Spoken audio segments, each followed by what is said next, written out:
I'm rebuilding the front suspension for my 1977 Volkswagen bus. We disassembled the spare one in a previous video, so if you haven't seen that, go check it out.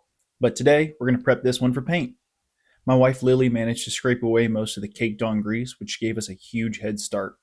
I've heard diesel is great for cleaning greasy parts, so I got an empty container, put all of the parts in, and doused them in that dino juice. The outsides of the part were easy work, however, the insides were a different story. All of that old grease needed to come out, so to do that, I thought it would be a smart idea to shove an old shirt down through and push it all out. What actually happened was I got a shirt stuck inside the beam. Not smart. I did end up getting the shirt out and instead pushed one paper towel through at a time. That worked much better. Once most of the grease was removed, I took the pieces over to the garden hose and rinsed them out. This is probably better done with a pressure washer, but I don't have one of those, so I work with what I have.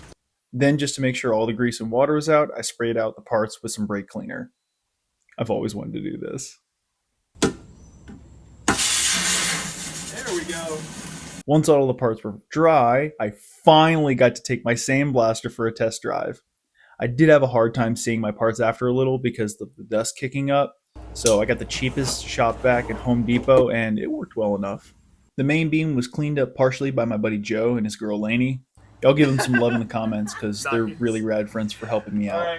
Alright, buddy. Get to work! Yes, sir! I finished cleaning up the beam with a wire wheel and some other methods I don't really approve of, but don't worry about sandblast media getting in the main beams. I washed them out thoroughly after I did this. Now all of the suspension parts are clean and ready for paint day. Follow to see how these parts look after paint.